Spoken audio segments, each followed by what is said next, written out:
Hello everyone, welcome back to more AEW on TEW 2020.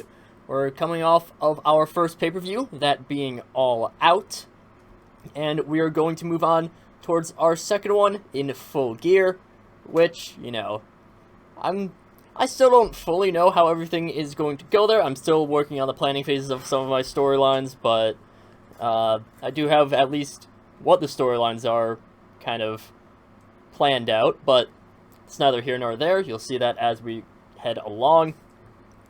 Beginning off dark, Jeff Cobb, the newest member of Team Taz, defeats Robert Anthony. Killer Kelly debuts and defeats Serena Deeb. Okay. They didn't click, but it's fine. Flamita then picks up a win over Lee Johnson. Serpentico does not pick up a win over Andrew Everett. Andrew Everett beats Serpentico. Wardlow defeats Pineapple Pete. They have great chemistry. Alright. Deonna Purrazzo defeats Penelope Ford. Shawn Spears defeats QT Marshall. AJ Mendez defeats Shauna. Maki Ito defeats Rosemary. But Rosemary tears her pec. Great work. Joey Janela then defeats Peter Avalon. Eddie Kingston then beats up Frankie Kazarian and just beats Frankie Kazarian to end off our show of Dark. Our show of Dynamite begins with Cody defeating Colt Cabana in his TNT title open challenge defense. Yeah. Afterwards, just as what had happened at All Out, Cody is attacked from behind by Brody Lee. Brody, he's yelling at him, this title's mine, Dark Order's gonna take over, stuff like that. And Arn Anderson slides to the ring because he sees, hey, there's no one else around Brody. There's only member of the Dark Order is Colt Cabana. He's kind of just lying. He's just taken a loss. Clean loss. And Brody's just kind of there. Arn, he's getting ready to fight. He is, great wrestler in the past, but eventually, kind of just sneaking up behind him are 5 and 10, as well as new member of the Dark Order, which is 8. The guy that's, one of these is not like the other. Can I see what his stats are? This is just a new worker. Can we show off? We can't. New person, graduated from the Nightmare Factory. He's got some decent in-rings, but just working him in Dark Order right now, it's fine. Maybe do something with him eventually, but whatever. The 3 lackeys of the Dark Order, 5, 10, and 8. They start beating down Arn Anderson and Brody. He's almost toying with Cody at this point, Cody's laying down, Brody's just kind of, kicking him literally kicking a man while he's down. Just kicking him a little bit, just shoving him around with his foot, and just, maybe even he hits like a choke slam or something. Eventually, he orders Colt Cabana to hit a final move. I don't remember if Colt Cabana can hit a moonsault. I'm pretty sure he can. If he can, then he hits a moonsault. If not, then just like an elbow drop or something like that. And yeah, so Cody, he's laid out, and eventually, after Colt has done his moonsault, Brody leaves the ring. The rest of the members of the Dark Order follow after him. Jim Ross, Excalibur, and Tony Schiavone then talk about the women's tag tourney. So, real life, they did a tag tournament before All Out. I'm moving this to after All Out. A lot of signings, so we have quite a decent bit of depth in the women's division right now, and having the tag tournament could be a good way to kind of build up people for the real audience. Like, there's some people that have definitely gotten their things boosted up, or their popularity boosted up from the lesser events, but kind of really getting them ingrained into the canon of the series. So I have the teams all down. I have the bracket all down. I know how everything's going to finish, but I'm imagining that most of the matches will take place on Dark, and then we will have the final on Dynamite, and they'll just win a trophy for that. And basically, like, this isn't going to be like a random draw. These are people have picked their own teams. There might be some that are like a random draw. Like, there's some that are they've picked their own teams. Like Jordan Grace and Allie, they're a pair that's in there. Both of them part of the Nightmare family. Both of them going ahead. VIP's Club, they're not involved because they're in the, the singles title. The actual title, not the tournament. But basically the reveals of, like, who everyone is paired up with, I'm imagining these take place on, like, it's like Twitter vignettes, essentially. So, every so often AEW would tweet, like, hey, we have a new team for them, and they just show a little video where they have, person A and person B. They find out that they're their teammates, so they pair up together. After this, AJ Mendez, keeping on with women's theme, is seen backstage, and she encounters Kairi Hojo, who's just backstage. She's not in her ring gear, still has her ribs taped up, though. Kairi, 1 day away from recovering from her broken ribs. And AJ says, Kairi, sorry about everything that happened in the match on Saturday. I honestly am. I thought that our experience, our combined years of experience, could have been able to beat them, but and Kairi just kind of holds up her hands, and she's just done with it. She's shakes her head. She's sick of Mendez, and I mean, as Kairi says, no, you cost me my shot, Mendez-san. I will not forgive this. I mean, that was supposed to be Kairi's way to the top, and AJ Mendez, she was in most of the match. Yes, real life, it's because of Kairi's injury, but you probably see a lot of Mendez just not wanting to tag in.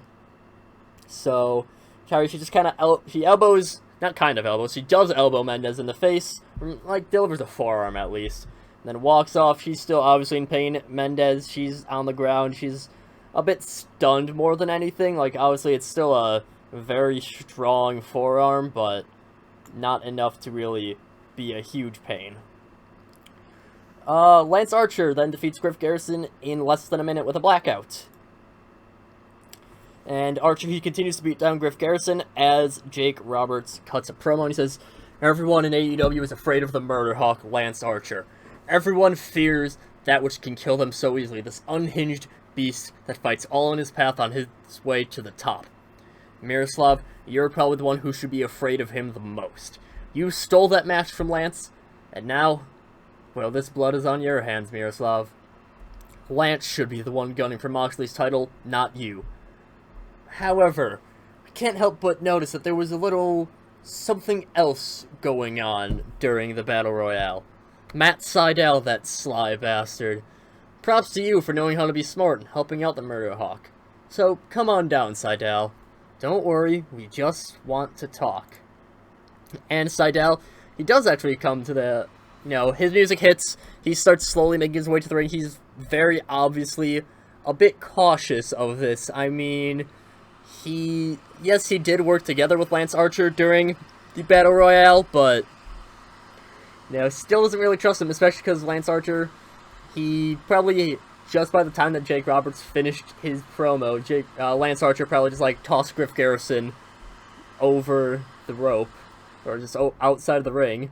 Matt Sydal's like, sure you're not gonna do that to me? Jake Roberts just says, don't worry, Sydal, we're not here to hurt you. More so, we're here to make a proposition to you. You're a smart man to know to help the Murder Hawk, Lance Archer, so I just want to extend the invitation further. See, defeating pathetic nobodies on a weekly basis is just not appealing, it's not appetizing enough for Lance. And I'm sure languishing on Dark isn't your style either. So how about we make a bit of an alliance, Matt? You get protection from Lance, and Lance gets protection from, or gets to pick some of the higher up people in this strong tag division. Now I'm sure you want some revenge on those Jacksons for super kicking you over the top rope on Saturday, huh? Well, I'm sure we can provide that. So what do you say? And Jake Roberts, he actually, Lance Archer will probably, offer his hand to Matt Sydal. He's kind of looking at it, he's a little bit wary of it. And he's like, well, I mean, I don't really have anything going for me right now. I'm still new to the company. I still don't really have a direction so far in AEW, so, you know, plus, if I say no, Lance Archer's definitely going to try to kill me, so might as well accept. So Sydal does accept. After this, the Inner Circle, with their newest member Ace Austin, as well as Sammy Guevara and Jake Hager, defeat the Best Friends. Sammy and Cassidy were easily the stars of this match, but that's fine. And afterwards, Jericho, who was at ringside, he kind of steps into the ring. He has a mic. He says, "This is what the Inner Circle does for you, Ace. You get to be with the best. You get to be with the Spanish God, Sammy Guevara, La Champion, Chris Jericho, the MMA muscle, Jake Hager, plus a certified great tag team in Proud and Powerful. But I still think we gotta mold you guys up. Orange Cassidy and your little posse of friends, I'm gonna be surprised if you think you can stand up to Ace and Sammy. Yeah, that's right, I'm sending Ace on an initiation mission against you, because that's just how worthless you are. You're nothing more than stepping stones for the real stars of the business. What, you stupid thumbs up and you're hugging. We won here, but everyone knows that's not enough. So we're going to run you into the ground." So Ace Austin, he's going to be... Jericho's sending out him on an initiation mission, you know, get him really ingrained into the Inner Circle by seeing if he can beat up the Best Friends. A vignette is then shown of a cameraman who's approaching a nightclub. Being allowed entry, the cameraman is immediately brought to the VIP section of the lounge. There's dancing, drinks. We can't say that there's drugs, but let's be real. It's a nightclub. There are probably drugs, something like this. You know, lots of shit going on. The cameraman is finally approached by Private Party. And they're like, "Hey man, what's it going?" You know, how, you know, they're hanging out. They probably offer him like a solo cup, all that stuff. They're partying. They offer him shots. And eventually, his voice telling him, you know, "Ease up, guys. This is probably just business." And the Godfather debuts. He comes up to the camera and he says, "You hear about Isaiah and Mark's tag team stuff, right? Well, don't worry. We're on our way. We're on our way. It's next week anyways, so you should just chill out." I'm sure we got someone for you. Of course, we can't really show off any of this stuff on camera. Too hot for TV, you dig? So why don't you shut that little camera going back to Mr. Konoff and just relax. You're a VIP here. You're here with the Private Party. So just sit back and relax as we take control of the business. Godfather, he was available. You know, no one had him signed. So I thought, well, Isaiah Cassidy, Mark Quinn, they really don't have the best microphone skills. Godfather is a boost in that, and he is someone who actually fits in with them. He's not going to be wrestling, but you have the Godfather here to help mentor Isaiah Cassidy and Mark Quinn. I don't remember off the top of my head if the Godfather has ever won any tag championships, or any championships for that matter, but he still does have a lot of experience under his belt, for sure. So he'll be helping out Isaiah Cassidy and Mark Quinn. After this, Miroslav is seen backstage. He's preparing for his match against Sonny Kiss when he's approached by new backstage interviewer Renee Paquette, who asks about his strategy for defeating Jon Moxley. Miro, he just kind of looks at her, he just kind of scoffs, and he says, why do you want to know? So you can give that information back to him while you're drinking wine or doing other things? I know about you, Renee. Listen to me, and listen to me good. This championship is as good as mine. I'm going to take it from you.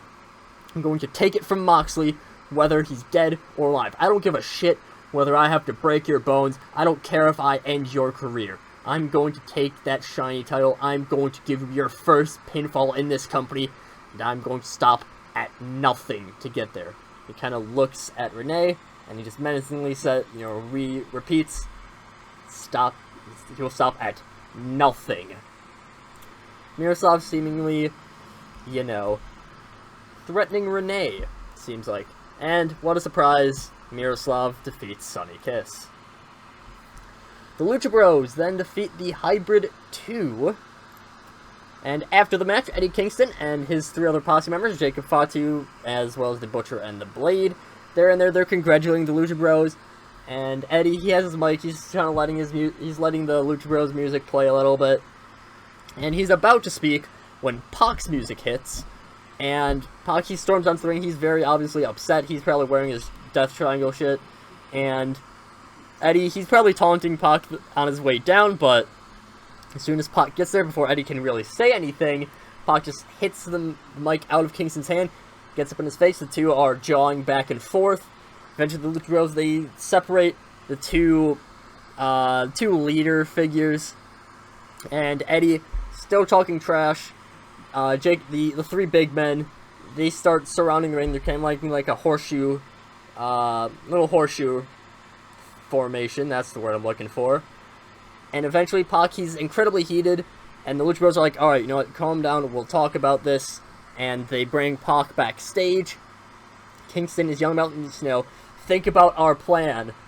And of course, like probably when he says "our," he's making a motion to the three big guys about that. Then MJF defeats Kenny Omega. Says with pinfall. I'm gonna say with a roll-up, following a botched interference by Adam Page. MJF quickly rolls out of the ring after rolling Kenny up. And Kenny just looks dumbfounded at the loss. Kenny springs up to his feet, yells at Page, and Page is looking like a sad dog at the entire situation, and he can be seen saying just "I'm sorry" multiple times while Kenny is berating him. And eventually Kenny just kind of almost gives up. He throws his hands up in the air, steps back, steps towards the middle of the ring. It's like, "Alright, Page, come in here." Page does so. Kenny, he and Page talk quietly. Kenny probably still just has like an angry look on his face. And then he gets really angry. Stiff knee to Hangman's gut. DDT. Kenny pops back up. We can see him say that he's sorry. Like Kenny is saying "I'm sorry," not Kenny saying that Page is sorry. Yeah. And he heads backstage, and that ends off the show. 74 rating. That's pretty good for our, essentially our second, really our first chapter, because, again, I kind of mentioned up to All Out was basically the prologue, that I didn't really have everything under my control at that point. Now I can really start building up with some backstory. I can start building up with people that I actually know I want to have. I know when they're coming in, all that stuff. So, pretty good. Still definitely have plenty of stories to go ahead, and in the upcoming weeks we will have the women's tag team tournament start going through. So, we'll be back for the next week of Dark and Dynamite in the next episode.